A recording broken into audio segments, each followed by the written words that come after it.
Hello বন্ধুরা, আজকে আমি তোমাদের সঙ্গে শেয়ার করতে চলেছি লইটে মাছের রেসিপি। প্রথমেই আমি লইটে মাছটা পরিষ্কার করে কেটে ধুয়ে বেছে নিয়েছি, কাঁটাটা পুরো বের করে নিয়েছি।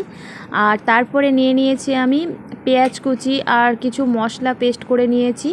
তারপরে আমি দেখতেই পেলে মাছটাও ভেজে নিয়েছি। আমি না মাছটা কাঁচা কাঁচা করতে পারি না, আমি এইভাবেই করি, তাই তোমাদের সঙ্গে এইভাবেই শেয়ার করলাম। ভিডিওটা ভালো লেগে থাকলে আমার চ্যানেলটা সাবস্ক্রাইব করে দিও, লাইক করে দিও, শেয়ার করে দিও। তো চলো রেসিপিটা আস্তে আস্তে শেয়ার করা যাক। কড়াইতে তেল দিয়েছিলাম, তেল দেওয়ার পরে কড়াইটা গরম হয়ে গেছে। তারপরে দিয়ে দিলাম পেঁয়াজ কুচি। পেঁয়াজ কুচিটা এখন আমি লাল লাল করে একটু ভেজে নেব।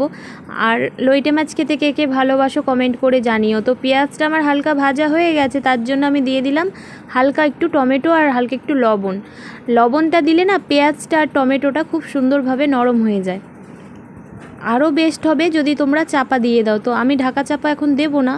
তারপরে আমি যে মশলাটা করে রেখেছিলাম পেস্টটা, সেটা আমি দিয়ে দিচ্ছি। এর মধ্যে আছে আদা, রসুন, পেঁয়াজ অল্প একটুখানি। লইটে মাছটা যখনই রান্না করবে জলটা ঝারিয়ে রাখবে, তাহলে কিন্তু খুবই সুন্দর টেস্ট হয় আর কি। লইটে মাছ যে স্লিপ স্লিপ করে ওটাও আর থাকবে না। তারপরে আমি দেখো মশলাটা অল্প অল্প করে দিয়ে দিলাম। এখন মশলাটা ভালো করে কষে নেব। ওর মধ্যে দিয়ে দিলাম হালকা একটু হলুদের গুঁড়ো। হলুদের গুঁড়োটা দেওয়ার পরে একটুখানি নাড়াচাড়া করে নেব। এইভাবে তোমরা লইটে মাছের রেসিপিটা করে দেখবে, তোমাদেরও খেতে খুব ভালো লাগবে। আর তারপরে আমি দিয়ে দিচ্ছি একটুখানি লঙ্কা গুঁড়ো। কাশ্মীরি লঙ্কার গুঁড়োটা থাকলে খুব ভালো হতো, কিন্তু কাশ্মীরি লঙ্কার গুঁড়োটা যেহেতু আমার কাছে নেই, আমি এই মন্থার গুঁড়োটা দিয়ে দিলাম। আর হালকা একটু জল দিয়ে দিয়েছিলাম, যেহেতু লেগে লেগে আসছিলো। হালকা জল একটু না দিলে না মশলাটা পুরো পুড়ে পুড়ে যাবে, আর তার জন্য টেস্টটাও কমে যাবে।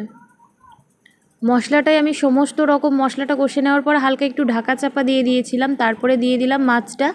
আর মাছটা শুদ্ধ আমি এইভাবে নেড়ে নেড়ে নেড়ে নেড়ে এখন আমি একটু হালকা একটু জল দিয়েছিলাম। বেস্ট হতো যদি জল না দিতাম, কিন্তু হালকা একটু জল দিলাম, তার একটা কারণ আছে, মশলাটা যেহেতু ধরে যাচ্ছিলো। তো চলো আজকে রেসিপিটা কেমন লাগলো কমেন্ট করে জানিও। ভালো লাগলে একটা লাইক করে দিও, কমেন্ট করে দিও, চ্যানেলটা সাবস্ক্রাইব করে দিও। Tata, bye bye.